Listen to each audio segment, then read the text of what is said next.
Radio France Politique. Jean-François Aquili.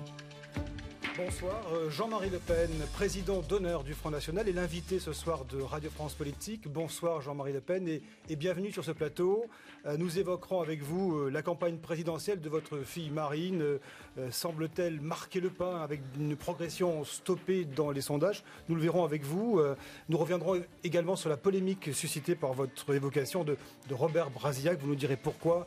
Et ainsi que sur cette campagne dont le climat s'est tendu ces dernières semaines. Alors, pour vous interroger, Jean-Marie Le Pen, à mes côtés, Marie-Ève Malouine de France Info, Hubert Huertas de France Culture, Benoît Bouscarel du Move, et nous retrouverons en fin d'émission, en direct d'Avignon, André Brunetti de France Bleu Vaucluse. Et Jean-François Aquili de France Inter. Alors vous nous suivez comme vous le faites toutes les semaines sur notre site internet politique.radiofrance.fr et vous posez d'ores et déjà vos questions sur les réseaux Twitter et Facebook. À vous, Marie-Ève Malouine, pour le contexte. Bonsoir à tous, d'abord. Merci Jean-Marie Le Pen. Eh bien, nous sommes à 3 semaines de la clôture du dépôt des parrainages pour la présidentielle et Marine Le Pen, votre candidate, semble assez nerveuse à l'idée de ne pas obtenir ses signatures. Est-ce que cette difficulté traduit un échec de la stratégie de Marine Le Pen? La dédiabolisation du Front National n'aurait rien changé.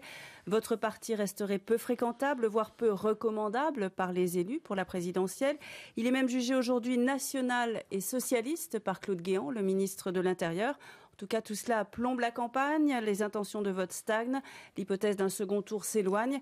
Alors comment analysez-vous l'évolution de votre parti, Jean-Marie Le Pen? Nourrissez-vous des regrets ou des frustrations? Faut-il changer de style de campagne? Vous aurez l'occasion de nous dire tout ça au cours de cette émission. Et vous me posez plusieurs questions à la fois. C'est ce que nous allons voir point par point. La première question, justement, vous est posée par Hubert Huertas de France Culture. Donc, Jean-Marie Le Pen, la première question. On a longtemps dit que votre fille, Marine Le Pen, talonnait le président de la République, Nicolas Sarkozy, ou même on se demandait si elle n'allait pas passer devant. Et puis la question qui se pose maintenant, c'est est-ce que François Bayrou ne va pas la rattraper? Que se passe-t-il? Il y a un trou d'air? Non, je crois que c'est très déraisonnable, ça. Parce que M. Bayrou, je crois, est à environ dans 10-12 et Marine Le Pen est mais le trou d'air, il existe 17-18, c'est pas... Oui, allez, je vous le concède, mais le trou d'air, je vous le concède pas. Alors, il existe ou il n'existe pas? Il y a une campagne électorale avec des rebondissements calculés. Quand M. Sarkozy fait semblant d'être un président candidat pour devenir un candidat président, annonce à grands frais et sur les antennes les mieux dotés qu'il va être enfin candidat, crée le suspense, est évident que on sait très bien que dans la besace sondagique tombent les bulletins mis un peu dans l'univers médiatique. En conséquence, je ne me fais pas beaucoup de soucis à ce propos, d'autant qu'on sait que le résultat du candidat du Front National est toujours minoré. C'est même toujours la surprise du chef, ça. Vous rêvez toujours que votre fille soit présente au second tour? Ah oui, je suis toujours convaincu. Je partage même, vous voyez, une opinion encore plus radicale que celle-là, qui est celle d'un de vos confrères de RMC, qui fait, je crois, le journal de 13 heures, qui a pris le pari public que Marine Le Pen sera en tête au premier tour. Alors, nous allons bien voir, parce qu'il peut se produire beaucoup de choses, et vous savez comme moi que l'événement joue un grand rôle dans la période électorale, laquelle va durer encore plusieurs semaines. Mais qu'est-ce qui se passe? Parce que sa campagne a tout de même évolué. Elle avait commencé pendant plusieurs mois avec une dominante sur l'économie. Or, semble-t-il, et pas seulement semble-t-il, parce qu'on le constate, on l'entend, elle revient aux fondamentaux, à vos fondamentaux. Ah oui, c'est ainsi que, par exemple, elle a consacré son discours d'aujourd'hui à Châteauroux à l'univers rural. Je sais bien que c'est un des fondamentaux du Front National, et il en a plusieurs comme ça, mais je crois qu'elle n'a pas encore, et que ni elle, ni ses adversaires... Vous n'avez pas entendu parler de polémique sur la viande halal, par exemple? C'est plutôt encore proche, pas allumé les boosters de sa campagne. Parce que Marine Le Pen, à la différence des autres candidats, elle a des boosters. C'est-à-dire, ce sont des éléments de la fusée qu'on allume que pour lui donner l'accélération finale. Or, en effet, elle est entrée dans le débat qui était le débat imposé en quelque sorte par la crise, qui était le débat économique et social, et elle a montré qu'elle était tout à fait capable de tenir sa place. Cela étant, elle n'avait pas besoin de se donner beaucoup de mal, puisqu'aussi bien qu'elle ait présenté un programme et qu'elle ne l'ait pas présenté, comme les gens qui la critiquent ne l'ont pas lu, quoi qu'il en soit, par conséquent, ça n'a pas beaucoup d'importance. Mais elle a présenté un programme sérieux, un programme qu'elle est prête à discuter, et qui ne l'a pas encore été par des gens compétents et honnêtes. Jean-Marie Le Pen, est-ce que vous n'êtes pas un peu victime, en termes électoraux, de l'entrée en piste, on va dire, officielle de Nicolas Sarkozy, qui a mis, on l'a vu, la barre très à droite avec des fondamentaux, responsabilité, autorité, en jouant le peuple contre les élites, en se présentant comme le candidat du peuple. Est-ce que vous souffrez de cette concurrence ? C'est une concurrence banale, si j'ose dire. Et puis, je dois dire qu'avec le bilan qui est le sien, et au regard duquel, à travers lequel on doit quand même juger ses promesses, parce que les promesses des autres candidats, à la rigueur, on est forcé de leur faire confiance, ils n'ont jamais exercé le pouvoir avant. Mais celui-là, il a exercé le pouvoir. On peut comparer ses promesses d'aujourd'hui avec ses promesses de 2007 et s'apercevoir que, pour la plupart, des promesses de 2007, elles n'ont pas été tenues. C'est ainsi, par exemple, qu'il sort l'histoire du référendum. Alors que le référendum sur l'Europe, il l'a piétiné, il l'a trahi. Celui-ci avait été rejeté par 54% des Français. Lui a magouillé le coup de telle manière qu'on pouvait le faire passer avec l'accord des godillots de l'Assemblée nationale. Bon, c'est un exemple, mais il y en a beaucoup d'autres. Jean-Marie Le Pen, vous avez parlé tout à l'heure des boosters qui vont s'allumer pour la campagne de votre fille. Vous situez ça quand ? Est-ce que vous allez les allumer ? Et puis, c'est quoi des boosters ? C'est des arguments inattendus de la part du Front National ? Non, ce sont des thèmes. Et alors, vous me parlez des fondamentaux du Front National. Bon, il a toujours été reconnu au Front National, en limitant son influence et son audience, qu'il avait deux sujets sur lesquels il était imbattable et même incomparable, c'était l'immigration et l'insécurité. Pour l'instant, on n'est pas encore entré dans ces débats-là. Mais je pense que quand on va y entrer et qu'on va sortir les chiffres de la réalité, eh bien, je crois que ça va créer un certain événement. Et il va y avoir débat, il va y avoir contestation, il va y avoir comparaison des promesses et des résultats, comparaison de l'évolution des phénomènes pendant, par exemple, les 5 ans de M. Sarkozy. Et là, vous allez voir que ça va causer quand même quelques dégâts collatéraux. Et là, vous allez attaquer spécialement Nicolas Sarkozy sur son bilan, donc en matière d'insécurité et d'immigration. On attaque bien évidemment le candidat Sarkozy parce qu'il est le président sortant. Il est le seul qui a en quelque sorte un acquis, si j'ose dire. M. Hollande, c'est un candidat de substitution. C'est un candidat remplaçant. Il est remplaçant de ce que j'aurais trouvé, moi, être une magnifique cible, qui était M. Strauss-Kahn, qui incarne beaucoup mieux que lui le Parti socialiste, avec Guérini, avec le Nord-Pas-de-Calais, avec tout ça. C'est vraiment l'homme qu'il nous fallait. Manque de chance, il s'est pris les pieds dans le tapis à New York. Et ces boosters, comme vous dites, vous les allumerez après la captation des signatures? Ça n'est pas forcément nous qui les allumons, ce sont peut-être nos adversaires qui, à un moment donné, vont vouloir venir sur ce terrain-là pour essayer d'améliorer leur situation. La polémique sur le halal, c'était un premier booster. Pardon ? La polémique sur le halal, la viande halal, c'était un premier booster, si on vous suit. Oui, non, pas à proprement parler. On n'est pas entré vraiment dans le cœur du sujet, là. C'est une des conséquences de l'immigration massive, mais il y en a beaucoup d'autres, et il y en a de beaucoup plus importantes, surtout. Alors, une polémique a suivi la convention du Front National à Lille. C'était il y a tout juste une semaine, au fond. Elle a fait beaucoup de bruit, Jean-Marie Le Pen. Vous avez lu à la tribune, on a beaucoup parlé cette semaine, un poème de Robert Brasillac. Alors, faut-il le rappeler pour nos auditeurs, écrivain collaborationniste qui a été exécuté, fusillé. Non. Qui a été fusillé. C'était un journaliste, comme vous. Oui, un journaliste comme vous, c'est même c'est même le seul journaliste français qui a été fusillé pour ses articles.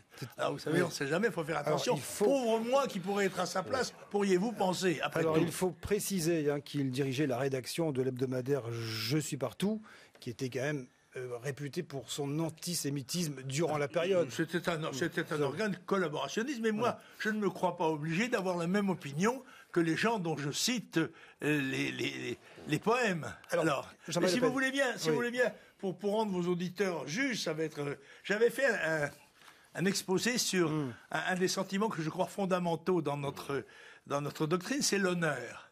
Et j'ai conclu par un poème sur l'honneur, un poème de Brasillac. Au berceau de vous l'enfant allez honneur, nous le lire. on a vu deux fées Allez-y. apporter, Allez-y. 2 présents pour l'enfant honneur. Le courage avec la gaieté. À quoi dit-on à la première sert un présent comme le vôtre? Presque à rien, répond la première, à donner du courage aux autres. L'autre, dit-on à la seconde, n'est-il pas de trop pour l'honneur? Un enfant, répond la seconde, a toujours besoin d'une fleur.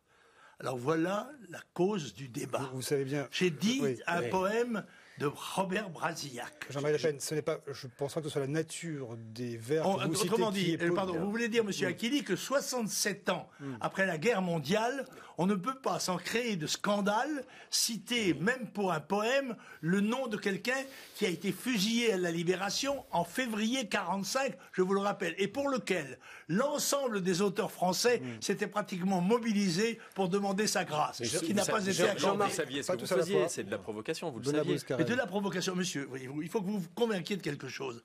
Je suis un homme libre, qui ne se laisse imposer aucune contrainte d'aucune sorte, qui n'a peur de personne et qui dit ce qu'il pense. Et comme, à mon âge, je l'ai fait dans la politique pendant 56 ans, je continuerai de le faire jusqu'à ce que le bon Dieu me rappelle à la connaissez vie. Jean-Marie Le Pen, Hubert vous êtes Gartas. un homme libre, tout ce que vous venez de dire. Vous êtes également un homme de grande expérience politique. Vous ne pouviez pas ignorer, au moment où vous avez prononcé des vers de Robert Brasillac, que vous feriez scandale. Vous avez monsieur- donc choisi de faire scandale. Monsieur, je ne- Pour quelle raison, au moment où votre fille, depuis des mois, essayait de faire oublier les affaires de l'an 40 ? Mais écoutez, je ne pouvais pas imaginer Mais si, que 67 mais si, ans vous après la pouviez. guerre, Enfin. la dictature de la Enfin. pensée unique résistentialiste, où il y a beaucoup plus de résistentialistes que de vrais résistants Non. d'ailleurs. J'entends en parler des gens qui sont nés 30 ans après la guerre, j'entends parler des gens dont le papa était probablement caché sous son lit. Alors moi je vais vous dire quelque chose. Moi mon père est mort en 42, mort pour la France. Moi à 14 ans, j'ai pris la charge du fusil Lebel qu'il avait amené en 40, avant l'appel du général de Gaulle. Nous n'avons pas attendu, nous, pour nous opposer à l'armée allemande, que le général de Gaulle nous appelle de Londres. Et la détention de cela, pour ma mère et moi, signifiait la peine de mort. Par conséquent, je ne reçois pas de leçons de résistants, mais- de personne, et en tout cas pas de gens qui n'ont résisté à rien du tout. Alors, Ce n'est oui. pas une leçon de Alors résistance. j'ajoute que Un instant. pendant que Brasillac était fusillé, Monsieur Marchais, lui, était ouvrier volontaire chez Messerschmitt en Allemagne. On ne parle et pas que de d'autre cela. part, puisqu'on parle de collaboration, parlons-en. Les 2 grands partis collaborationnistes de la guerre étaient l'un dirigé par Doriot, l'ancien secrétaire du Parti communiste, l'autre par Déa, l'ancien secrétaire du Jean-Marie Parti Le Pen. socialiste. Jean-Marie Le Pen. Alors de ce côté-là, je crois qu'on n'a pas de leçon Et à nous recevoir. revoici dans les affaires de l'an 40 que votre fille souhaitait, Ce n'est pas- non, non, mais- pas oublier, mais elle souhaitait tourner pour la page. reformuler- Et nous pour y reformuler- revoici. Écoutez, ne me dites pas ça dans un pays où la mémoire obligatoire nous rappelle tous les 2 jours la Shoah, le ceci, le cela. En permanence, on nous rappelle la Deuxième Guerre mondiale. Parce que quand je vois pourquoi, et quand je parle de l'enfant honneur, ça n'a strictement aucun rapport avec la guerre mondiale. Il faut avoir l'esprit tordu pour le croire. Je vais vous dire autre chose. Une anecdote. En 2002, j'ai dit, je suis de droite économiquement, je suis de gauche socialement et nationale. Et alors, l'Union des étudiants juifs a dit, c'est une formule de Hitler. Eh bien non, c'était une formule du maire juif de New York. Jean-Marie Le Pen reconnaissait que le goût d'une certaine forme de provocation. Ça s'appelle la liberté, cette provocation-là. Est un peu Ce sont est un les peu gens votre- est un peu qui ne votre se ADN. couchent pas, qui ne marchent pas à genoux, qui ne Alors. rentrent pas par terre et qui ne font pas Nous d'autocensure avons en se bien disant compris. pourvu que ce que je vais dire ne m'attire pas les foudres des gnomes qui sont cachés un peu partout, et généralement sous leur lit Alors, ce d'ailleurs. que je vous propose, Jean-Marie Le Pen, c'est de réécouter la réaction suscitée par cette intervention, réaction de Jean-Luc Mélenchon. Vous l'avez suivi à la télévision l'autre soir, qui était donc confronté d'une façon un peu particulière à votre fille sur le plateau de France 2, dans l'émission Des paroles et des actes. Nous écoutons Jean-Luc Mélenchon et vous réagissez ensuite. Madame, si vous voulez me donner des leçons de maintien en tant que candidat à l'élection présidentielle, je vais vous dire une chose. Vous auriez dû dimanche dernier vous lever et sortir quand l'infâme président de votre parti a osé citer Robert Brasillac, parce que le poème qu'il a cité était celui d'un collabo et d'un homme qui a osé dire qu'il fallait ramasser en bloc les juifs et leurs petits. Vous auriez dû vous lever et sortir. Parce qu'en France, on ne parle pas comme ça. Et un collabo, quoi qu'il ait écrit, reste un collabo et un assassin. Alors, Alors, il faut dire ça, monsieur, il faut dire ça au président de la République, parce qu'il est grand lecteur de Céline. Si Céline avait été là en février 45, il aurait été passé par les armes sans même passer en jugement. Jean-Marie Le Pen, on vous écoute depuis tout à l'heure, vous pratiquez beaucoup vous m'écoutez, c'est bien la voix, vous m'avez invité, c'est bien le moins que vous m'écoutiez. Est-ce que vous ne faites pas un petit peu le boulot que devrait faire votre fille, et notamment qu'elle aurait dû faire face à Jean-Luc Mélenchon? Je trouve scandaleux qu'un voyou comme M. Mélenchon se croit autorisé à prendre à partie une femme pour quelque chose qu'a fait son père. Écoutez, candidate, c'est vrai. Mais Marine Le Pen, pour des raisons qui lui sont propres et que je respecte, n'a pas voulu discuter avec M. Mélenchon. Moi, j'offre un débat à M. Mélenchon. Là, et je vais lui retirer son caleçon. Et je vais montrer ce qu'il est. Le candidat des communistes qui ont du sang sur les mains jusqu'au coude.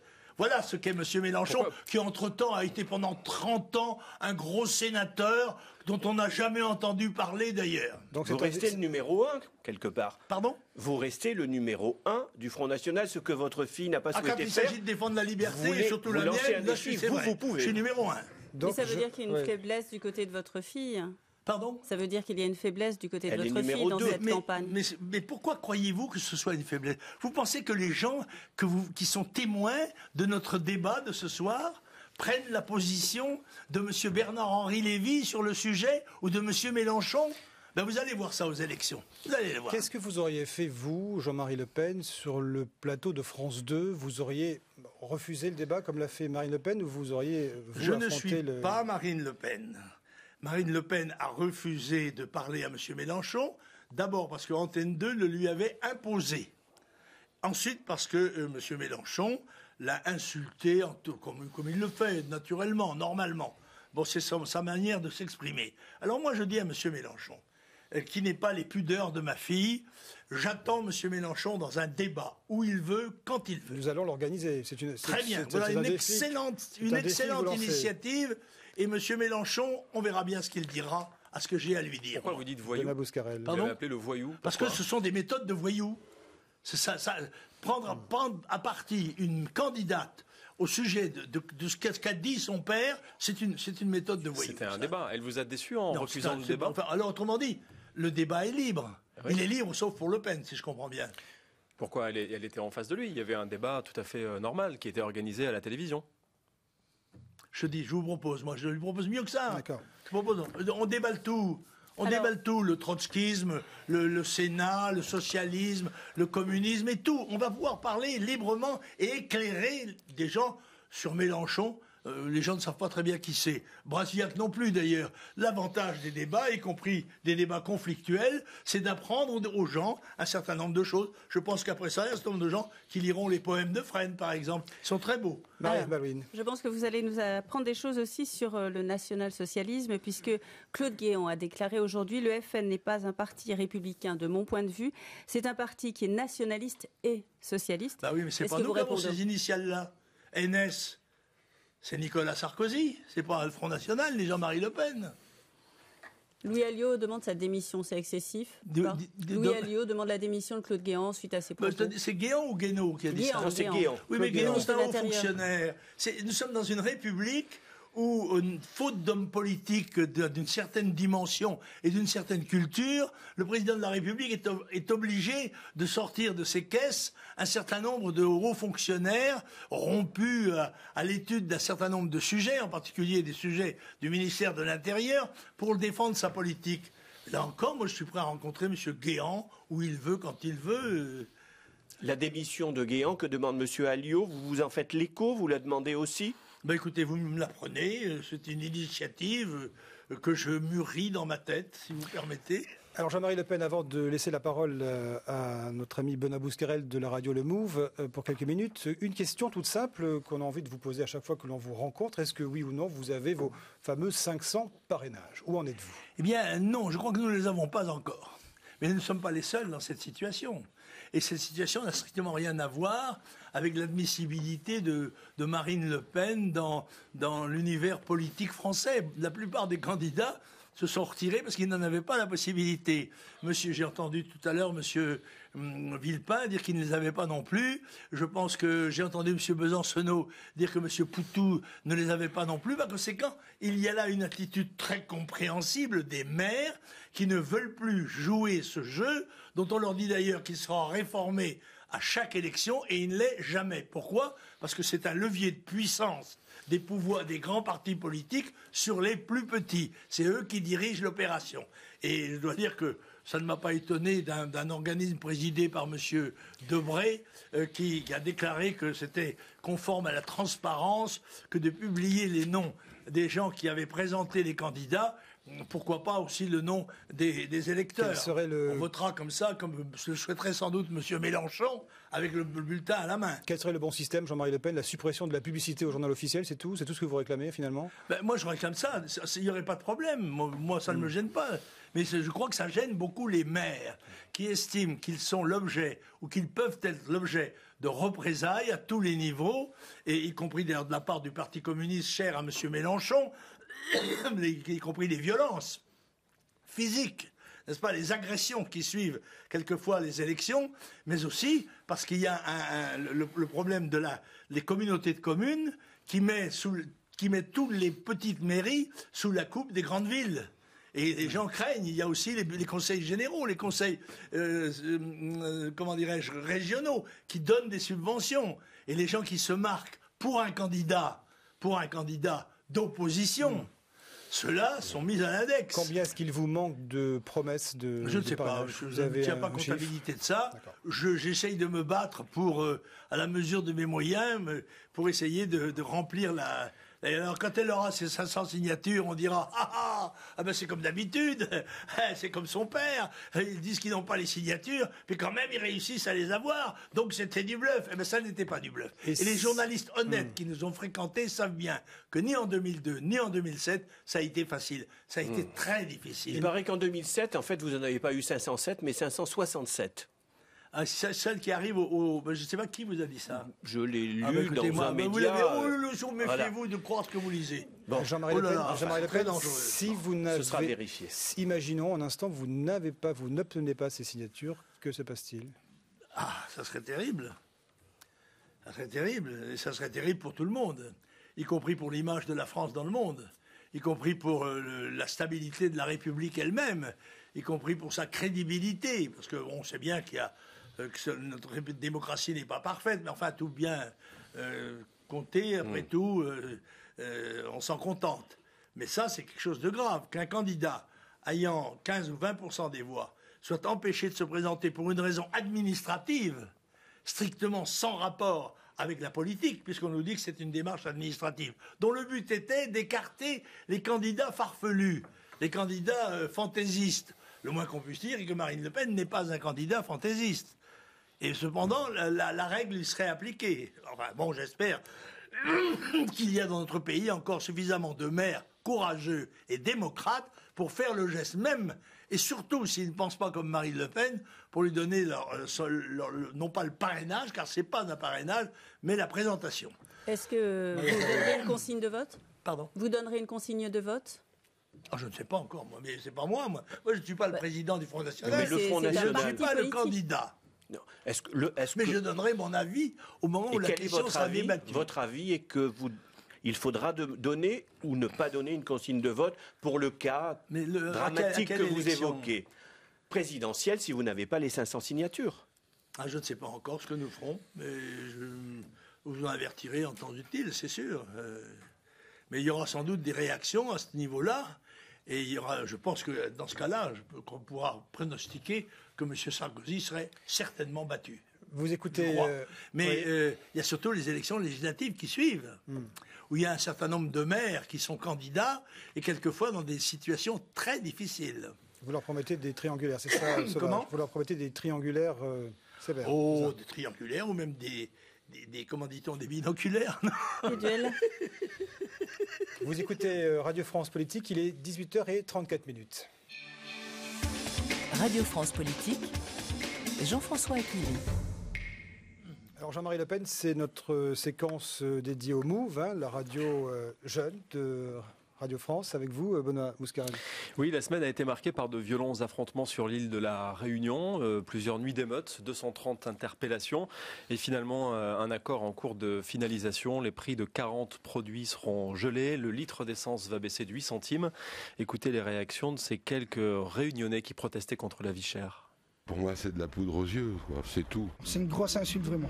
On prend vraiment créole pour couillon. Il est vrai que la ville est un peu dure, surtout qu'on a plein de choses qui augmentent, les produits alimentaires, le gasoil, tout ça. Sauf les salaires, ils restent pareils. Et oui, la vie est dure, parce que nous, avec un petit bébé qui va arriver, on a bien 2 salaires, mais on a du mal à joindre les 2 bouts, quoi. Des propos recueillis par Bruno Cansemi de Réunion Première. Alors Jean-Marie Le Pen, d'abord un mot sur ces manifestations, sur ces violences. On ne vous a pas entendu là-dessus. Et puis votre avis sur l'accord. J'aime mieux ces termes-là que les termes d'émeute. Il faut garder aux choses tout de même c'était des violences, les qualificatifs qui s'imposent, parce que Dieu merci, pas eu de mort. J'espère qu'il n'en aura pas et que ça s'arrêtera. Mais je comprends la colère de ces populations qui se trouvent confrontées à une vie chère, exceptionnelle, dirais-je, et qui est liée en effet à l'éloignement de ces îles de la métropole, à la nécessité d'importer une grande partie des produits que l'on consomme. Et ça pose un véritable problème. Je crois que Marine, qui a été faire un voyage récent là, a proposé la suppression de l'octroi de mer, déjà, et un certain nombre de propositions, en effet, qui ont été esquissées par le préfet. Alors, elle propose à la fois la suppression de l'octroi de mer et la création d'une taxe sur les importations. C'est pas contradictoire ? Je ne sais pas. Je ne connais pas suffisamment le dossier pour vous donner mon avis sur le sujet. D'accord. Qu'est-ce qu'il faut faire pour la Réunion ? Il faut augmenter les salaires ou alors cette suppression de l'octroi de mer, ça peut être une solution ? Je crois qu'il faut essayer que la population ait accès à ces produits au prix où on les a à égalité de salaire chez nous, si vous voulez. Donc il faut essayer d'égaliser les chances et de combler les déficits qu'il y a entre ces populations îliennes et d'outre-mer très éloignées de la France métropolitaine et puis la métropole elle-même. Parmi ces propositions phares à Marine Le Pen, 200 € nets de plus pour SMIC 1,4, enfin jusqu'à SMIC 1,4. Elle trouve l'argent comment ? Oui, elle l'a dit, par une taxe de 3% sur les importations. Ouais. Oui, je crois qu'elle a justifié cela assez longuement. C'est une mesure technique dont je crois qu'on peut se passer de débattre ici entre nous, parce qu'elle s'en est expliquée à plusieurs reprises, de manière très performante. Ça risque pas de pénaliser les industries locales, parce que la Réunion, et d'ailleurs c'est le cas aussi pour tous les territoires d'outre-mer, a besoin d'une industrie et d'une industrie alimentaire locale, justement. Vous savez comme moi qu'il y a dans ces îles un problème d'emploi, un problème de chômage considérable, puisque le chômage en particulier des jeunes est de l'ordre de 50 ou 60%. Dans certains quartiers. Bon, et ce qu'il faut, c'est créer des entreprises là-bas, créer une activité qui justifie un gain qui soit convenable. Voilà. Ce n'est pas simple, mais on ne s'en est pas beaucoup occupé, il faut bien dire. C'était M. Michel Debré, c'était le père de l'actuel Debré, qui était député de la Réunion autrefois. Il n'avait pas prévu les choses. Il faut aussi des infrastructures, notamment au niveau des transports. Ça, c'est pas du tout prévu. C'est pas du tout prévu dans le programme du Front National. Il y a un gros problème de transport public à La Réunion. Sûrement. Ça touche tout le monde. Le problème est partout. D'ailleurs, Marine Le Pen en a parlé beaucoup aujourd'hui. Le problème des transports dans les zones rurales, on pourrait considérer qu'après tout, ces îles sont des zones ultra-rurales. On pourrait en dire en même temps qu'ultramarines. Et en effet, je crois qu'il y a une nécessité d'engagement de l'État pour essayer d'égaliser les chances des citoyens à l'égard de la consommation. Encore une question, Benoît ? Oui, on retourne en métropole. L'association Assez le Feu a ouvert cette semaine un ministère de la crise des banlieues dans un immeuble du 4e arrondissement de Paris. Pas mal de candidats s'y sont succédés. Il n'y a pas eu de représentant du Front National à ma connaissance. Pourquoi ? Est-ce qu'elle a été invitée ? Oui. Parce que vous savez que généralement, Marine Le Pen n'est pas invitée. Non, là, elle l'était. Elle n'a pas été invitée par les syndicats ouvriers. qui ne représente pas grand-chose, c'est vrai, mais qui existe quand même. Et elle n'a pas été invitée par le MEDEF, qui est le syndicat patronal. Ça ne m'étonne pas du tout. Là, elle a la même attitude que la CGT, bien sûr. Elle était attendue, elle n'y est pas allée, il n'y a pas eu de représentante du Écoutez, Front National. Je ne suis pas au courant, je ne savais pas. Mais enfin, elle ne peut pas être partout non plus, bien évidemment. Et puis, cette initiative privée ne peut pas s'attendre à ce que les gens se précipitent sur simple convocation à sa demande. Voilà. Puis, nous pensons, Marine Le Pen a parlé de ça cet après-midi, d'ailleurs. Il y a certes un problème des banlieues, mais en France, il n'y a pas qu'un problème des banlieues. Il y a aussi le problème de toute la ruralité française, où l'on est souvent plus malheureux et on gagne beaucoup moins d'argent qu'on gagne dans les banlieues. Merci Benoît Bouscarel du MOVE. Alors Jean-Marie Le Pen, le Front National, c'est dans le programme de Marine Le Pen, candidate à l'élection présidentielle, envisage de supprimer les allocations familiales pour les étrangers. Et cela concerne évidemment les étrangers en situation régulière, qui travaillent et qui ont des enfants scolarisés, qui paient des cotisations sociales. Souhaite endiguer très sérieusement le phénomène de migration et rendre donc la France, faire cesser qu'elle devienne un havre en quelque sorte pour l'ensemble du monde. Elle souhaite décourager les gens qui souhaiteraient venir chez nous en leur disant « Ne venez pas chez nous parce que les avantages sociaux que vous pouvez espérer, vous ne les aurez plus. » Voilà, c'est clair. Nous avons une optique nationale, de priorité nationale, qui fait que, surtout dans la période de crise que nous traversons, nous consacrerons nos moyens, si possible, à nos propres ressortissants, à nos propres citoyens. Donc, les Français auront une priorité nationale dans ce domaine-là, comme dans d'autres, et il me paraît que la société, l'État français, a plus d'intérêt à subventionner, si j'ose dire, la naissance de petits Français que de petits étrangers en France. Mais Jean-Marie Le Pen, lutter contre l'immigration clandestine est nécessaire dans mais c'est pas seulement l'immigration clandestine. Dans tous les pays du monde, mais faire des étrangers en situation régulière et qui travaillent sur notre sol une sous-population, Ils ne sont pas obligés de rester. Ça devient un problème. Ils ne sont pas obligés de rester. Ils sont libres. S'ils trouvent avantage à être dans notre pays, eh bien, ils y restent pour différentes raisons. S'ils n'y trouvent pas avantage, ils retournent chez eux. Voilà, c'est ce qui se faisait d'ailleurs avant 1974. Vous imaginez l'impact de l'image de la France? Je pense que ça aura un impact en effet considérable. Marine Le Pen prend le chiffre de M. Sarkozy. M. Sarkozy a laissé entrer légalement 1 million d'étrangers en 5 ans. Bon, 200 000 par an. Marine Le Pen propose de ramener ce chiffre de 200 000 à 10 000 par an. En effet, c'est drastique. Et ceci est compris par tout le monde, y compris, d'ailleurs, je tiens à vous le dire, par les Français d'origine étrangère, qui voient bien que, avec ce qui se passe dans le monde, et ça nécessiterait un développement un peu plus important, mais dont la Réunion est une illustration, c'est que le monde est en voie d'appauvrissement, puisque le nombre de bouches à nourrir ne correspond pas, à 7 milliards d'habitants, ne correspond pas à l'évolution de la capacité du monde à les nourrir. Par conséquent, ce genre d'événement va se produire partout dans le monde et il est probablement responsable de ce qu'on a appelé le printemps arabe, beaucoup plus que l'aspiration à la démocratie. Toujours dans votre programme, Jean-Marie Le Pen, pardonnez-moi, la question a été posée à votre fille l'autre soir sur France 2, elle n'y a pas vraiment répondu, sur la sortie de l'euro et la nécessaire, elle est dans votre programme, selon vous, d'évaluation du franc. Comment est-ce que vous empêcheriez la fuite des capitaux français, de l'épargne, en cas de passage à une monnaie plus ancienne, une dévaluation? Voyez-vous ça c'est le titre de notre journal. Vous brandissez un document pour ceux qui nous écoutent. Oui. Il y a 10 ans, quand l'euro s'est constitué, nous avons annoncé qu'il allait s'effondrer, que l'euro n'était pas possible dans un ensemble d'États qui n'avaient pas le même niveau d'évolution économique. Et par conséquent, ce que nous avons annoncé est en train de se produire. Les gens en place sont en train d'essayer de sauver l'euro à tout prix, surtout avant les élections, n'est-ce pas? Et de dire c'est le dernier mur, si on ne passe pas ça, alors c'est que la catastrophe, on va tous mourir. Non, ce n'est pas vrai. L'euro va disparaître, mais moi je souhaite, ce que propose Marine, c'est qu'avant la catastrophe, avant que la débâcle de l'euro, on s'organise avec un certain nombre d'États pour en sortir, après l'avoir d'ailleurs dévalué avant d'en sortir. Mais ça, c'est quand même de la technique financière et très... Je vous signale quand même que c'est l'avis de 80% des économistes. Est-ce que vous avez chiffré le coût de cette sortie de l'euro et du passage au franc dans la vie quotidienne des Français? Oui, je crois que ça a été évalué à 15%, 15 ou 20%, je crois. Seulement 15 ou 20% de... En revanche, 15 ou 20% en de revanche, quoi? ça redonne des chances de progrès économique, c'est des chances de croissance. Car il faut tout de même noter que l'Euroland, la zone euro, est la zone du monde où la croissance est la plus faible, voire même négative.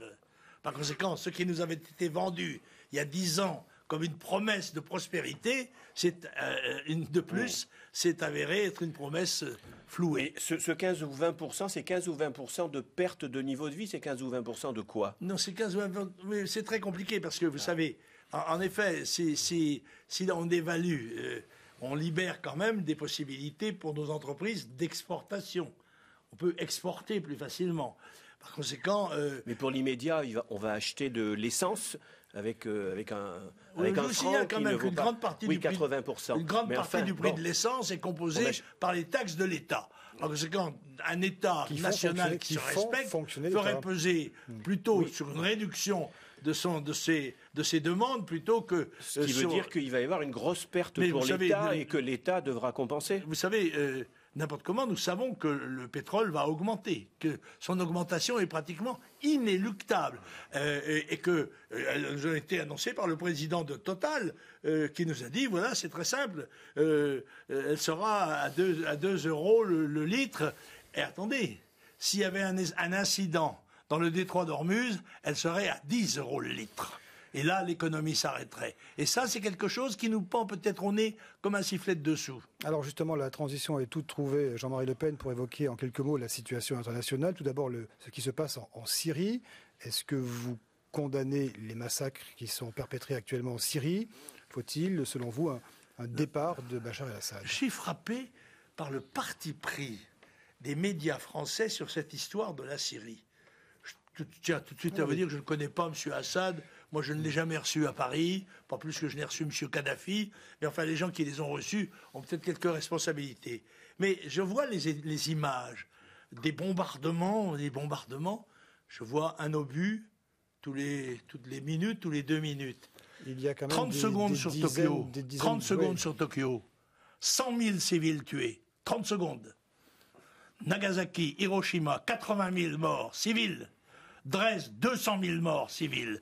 Par conséquent, les gens qui ont fait ces bombardements de population civile devraient se taire quand ils parlent de M. Assad et qu'ils parlent de 6 000 morts en 6 mois. Pardon ? Mais vous voulez dire que c'est peu, 6 000 morts en 6 mois ? Comment je peux faire des comparaisons ? Il y a des gens qui condamnent.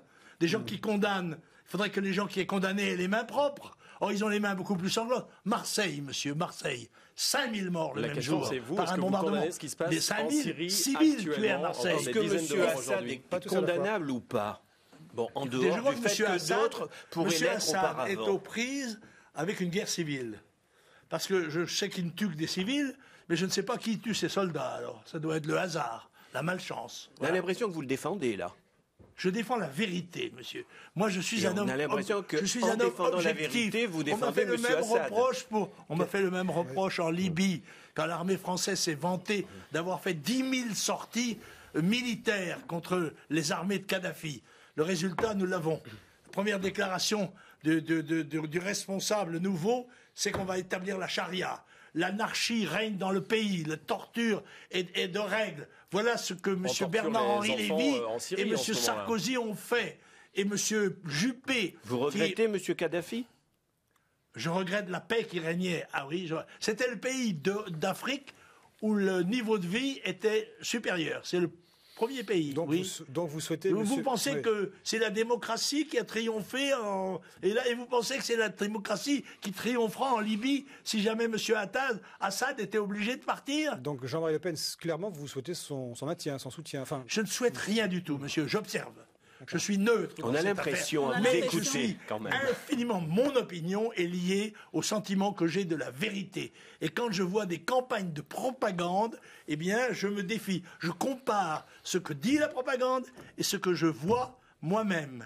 ce que je peux contrôler moi-même, les informations qui me parviennent. Et elles ne sont pas parallèles, voyez-vous. Par conséquent, je conserve ma liberté, à moins que vous ne me disiez, Monsieur Le Pen, vous avez encore dérapé, vous devez condamner Assad. C'est pas possible, c'est impossible, il faut condamner Assad. On essaie simplement de comprendre votre point de vue. Il est de dire que M. Assad est libre de bombarder des populations civiles, que le président Assad est libre de faire bombarder des populations civiles si c'est pour le maintien de la paix dans son pays. C'est ça que vous dites. Oh, madame, on a bombardé des populations civiles dans beaucoup d'autres circonstances. Ne serait-ce que la commune, vous voyez. Je vous parle de celle-là dans notre pays, on a fusillé 30 000 civils insurgés. C'est une question à laquelle vous voulez pas répondre. Ça n'a jamais rien à voir. Ce qui se passe aujourd'hui, ça n'a rien à voir avec la commune. Racontez-nous ce qui se passe aujourd'hui. Vous avez l'air d'être un expert de la chose. On va pas faire un cours d'histoire, simplement, ça n'a rien à voir. Quelle est votre réaction par rapport à aujourd'hui, les tortures d'enfants et les bombardements quotidiens sur la ville de Homs? Vous avez été témoin de tortures d'enfants? C'est rapporté par les journalistes qui sont sur place. Par les journalistes qui sont sur place. Non, il y a des journalistes qui sont sur place. Par des journalistes qui sont sur place. Certains sont morts. Vous contestez le fait qu'il y a des journalistes morts là-bas? Certains sont morts. Oui, mais certains sont morts, oui. Oui. Donc ils essaient de faire leur travail. Moi j'ai été en chercher un, vous voyez, en Égypte. De leur vie, J'ai été chercher le cadavre de Jean Roy, moi, en Égypte, en 56, vous voyez. Le même jour, d'ailleurs, un autre journaliste de match avait été tué en Hongrie. Voilà. Donc, la question de savoir si le président Assad est dans son droit. La question de savoir si le président Assad est dans son droit et dans sa liberté d'exercer son pouvoir de président, vous n'y répondez pas aujourd'hui. Madame, Monsieur Assad est un chef de gouvernement qui est aux prises avec une contestation qui est à la fois civile et militaire, puisqu'on parle beaucoup de l'armée syrienne libre, que d'ailleurs on va espérer armer, un peu comme en Libye, voilà. Et je trouve pas anormal de voir les Syriens de l'État, enfin l'État syrien, se défendre contre ces activités. Et les populations civiles, ce sont des dégâts Madame, collatéraux. Les populations civiles, je viens de vous citer quelques exemples de la Deuxième Guerre mondiale, où il y a eu des millions de civils qui ont été tués, des millions, attendez, délibérément. Ce ne sont pas des civils qui ont été tués comme ça, au hasard des échanges de feu. Non. Ce sont des villes qu'on a délibérément écrasées, des villes civiles, dans le but de faire capituler le gouvernement. Cette définition, c'est celle du terrorisme. Alors il est 18h52, le temps tourne, nous allons vite. Radio France Politique, l'émission politique des rédactions de Radio France. Rejoindre Jean-Marie Le Pen, les studios de France Bleu Vaucluse. France Bleu Vaucluse avec vous, André Brunetti. Vous êtes en direct avec nous. Bonsoir André. Bonsoir Jean-François. Heureux de vous retrouver ce soir. Vous avez la parole, la main pour 6 minutes. C'est parti. D'abord une question à Monsieur Le Pen, qui est le président d'honneur du Front National. Est-ce que vous avez l'impression d'aider votre fille ? Est-ce que vous avez l'impression d'aider votre fille quand vous faites de l'humour sur les valses de Strauss en Cannes, quand vous citez Brasillac ou quand vous parlez de cette façon du président syrien? Est-ce que vous ne pensez pas que vous parasitez sa campagne à elle? Monsieur, je suis président du Front... Madame, pardon. André Brunetti, madame. Votre voix est déformée par le micro, ou en moi, il soit possible que ce soit un peu dur d'oreille aussi avec l'âge, c'est vrai. Et écoutez, vous venez d'articuler 3 thèmes du réquisitoire que me fait en général l'établissement. J'en suis tout à fait responsable. Et Marine Le Pen n'y est strictement pour rien. Et je ne vois pas pourquoi on ferait porter à Marine Le Pen la responsabilité de ce que dit M. Le Pen, qui n'est pas son garde du corps, qui n'est pas son lieutenant, qui est un homme politique, qui est dans la politique française depuis 56 ans, n'est-ce pas? Et qui est encore parlementaire européen, qui est encore conseiller régional, et à ce titre, qui exprime son opinion personnelle. Voilà, c'est tout. Très bien. Alors, il y a quelques jours, sur l'antenne de France Bleu Vaucluse, vous avez déclaré que vous réserviez une surprise à Jean-Michel Ferrand, qui est le député UMP de Carpentras depuis 1988. Une surprise... Il est temps qu'il s'en aille, celui-là. Voilà, une surprise qui devrait lui permettre de prendre sa retraite. Vous maintenez? Ben, tout à fait. Lui, il a proposé de faire une photo où il me mettrait le pied sur la tête. Moi, j'ai proposé de lui mettre mon pied ailleurs. D'ailleurs, on va écouter cette phrase très courte de 7 secondes de Jean-Michel Ferrand. Chez moi, j'aimerais que ce soit Jean-Marie Le Pen, parce que je prendrai une stature internationale et je poserai volontiers mon pied sur sa tête. Alors, serez-vous candidat? Mais, chère madame, non, il n'en est pas question pour l'instant, mais je ne manquerai pas de vous en avertir. Dès la minute, je l'aurai décidé. Sinon, ça pourrait être votre petite fille Marion. Ah, peut-être, place aux jeunes. Ce serait en effet un bon candidat. Mais je pense que là, je ne sais pas le sort que lui réserverait dans sa tête Monsieur Ferrand. Ferrand, tu seras ferré. En 88, Jean-Marie Le Pen, il n'y avait eu qu'une seule députée Front National, c'était dans le Var, c'était Yann Piat. Et peu de temps avant d'être assassinée, elle était partie à l'UDF, chez Maurice Arex, le parrain du Var. Alors combien de députés vous escomptez cette année au Front National ? Écoutez, en PACA, c'est une région que je connais, c'est celle que vous connaissez bien aussi, il y a 36 députés UMP sur 40. Alors je pense là qu'il y a matière à une chasse fructueuse. Le gibier ne manque pas. Néanmoins, sur les 36 600 communes de France, il y avait eu 4 grandes villes du Sud seulement, pourrais-je dire, qui ont eu les affaires entre leurs mains grâce au Front National. C'était à l'époque Marignane, Vitrolles, Toulon et Orange. Le seul qui s'en est plutôt mieux sorti que les autres, c'est le maire d'Orange, Jacques Bompard, mais il a claqué la porte du Front National. Oui, ils m'ont tous trahi, c'est vrai, ça j'ai l'habitude. Bon, c'est tout. C'est tout ce que vous... Qu'est-ce que vous voulez que je vous dise de plus? Non, mais parce que vous pourriez avoir d'autres envies. Ce sont des gens qui ne devaient pas avoir de grandes capacités. La preuve, c'est qu'ils m'ont trahi. Y compris Jean-Marie. Ils n'étaient pas meilleurs techniquement que moralement. En tout cas, vous êtes venu les souvenir souvent. Je suis venu, pardon. Vous êtes venu les soutenir souvent, notamment à Toulon, Jean-Marie Alors écoutez, puisque vous parlez de Toulon, parlons-en. Je n'ai aucune sympathie pour monsieur le maire, l'ex-monsieur maire de Toulon, n'est-ce pas? Mais je dois dire que le trou dans les finances de Toulon, ça n'était pas monsieur le Chevalier, c'était son prédécesseur, UDF. Maurice Arex plus, absolument. Maurice Arex plus Jean-Marie Le Chevalier. Ce n'était pas le Chevalier qui a plutôt rétabli la situation. Oui, mais enfin, le petit Chicago est resté le petit Chicago avec ses braquages, ses trafics en tout genre. Oui, mais attendez, c'est pas le maire qui est chargé de faire le rétablissement de l'ordre dans une ville. Vous savez comme moi que la police nationale a tous les pouvoirs dans ce domaine. Alors, Monsieur Le Pen, est-ce que le Sud reste une zone de conquête pour le Front National, pour toutes les élections qui se profilent? Toute la France, madame, toute la France, le Sud aussi, bien sûr, mais aussi le Nord, aussi l'Est. Nous n'avons pas ne faisons pas de racisme provincial. Nous sommes prêts à conquérir des mandats partout où le peuple voudra bien nous les confier. Merci, Jean-Marie Le Pen. Merci à vous, André Brunetti, en direct des studios de France Bleu, Vaucluse, à Avignon. Alors, le temps a tourné, il est presque l'heure de conclure. Jean-Marie Le Pen, peut-être d'ultimes questions posées sur nos réseaux Twitter et Facebook. Alors, ce sont des questions courtes et des réponses, c'est difficile, hein, mais plus courtes si c'est possible. Alors, sur Radio France Politique, on vous demande quelle place pour Bruno Gollnisch dans cette campagne. On le voit peu. Ah si, la semaine dernière, il était au moins sur 3 antennes différentes. Non, on le voit suffisamment écoutez, on voit Bruno Gollnisch, ce que je souhaite beaucoup, moi, chaque fois qu'il est invité. Mais bien souvent, on ne veut pas l'inviter. Donc vous encouragez les médias à l'inviter? Ah, tout à fait. C'est un garçon de grande qualité. Est-il normal que l'Iran accède à l'arme nucléaire? Je ne sais pas s'il est normal. C'est un pays de l'ONU, n'est-ce pas, hein? Je crois qu'elle n'a pas l'intention d'acquérir l'arme nucléaire, mais de se doter d'une industrie nucléaire. Et j'estime qu'elle en a tout à fait le droit. On ne voit pas pourquoi l'Iran n'aurait pas les mêmes droits que ses voisins. D'ailleurs, il y a des pays qui ont la bombe atomique dans le coin. Hein. Il y a Israël, il y a le Pakistan, l'Inde, la Chine, la Corée du Nord et bien d'autres. Donc il est normal que l'Iran l'ait en parallèle avec Israël? Je ne sais pas, madame. À ma connaissance, le gouvernement iranien nie avoir des intentions militaires. Par conséquent, je m'en tiens à sa déclaration. Voilà, cela étant, je crois que si ça se produisait, eh bien, il y aurait un phénomène de dissuasion, en fait. On sait bien que c'est l'équilibre de la terreur. Cela étant, il est bien évident que la profusion de l'arme nucléaire dans le monde peut avoir des conséquences absolument dramatiques sur la paix de celui-ci. Et moi, je crois qu'il y a une politique à préconiser. Ce serait le désarmement nucléaire. C'est-à-dire que les pays qui ont des armements nucléaires commencent progressivement à désarmer pour prouver leur désir de paix. Eh bien, c'est cette déclaration curieusement pacifiste de votre part, Jean-Marie Le Pen. Et pourquoi non ?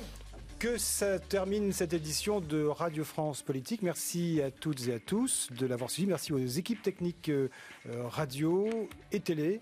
Et je vous dis à la semaine prochaine pour une nouvelle édition de Radio France Politique. Merci.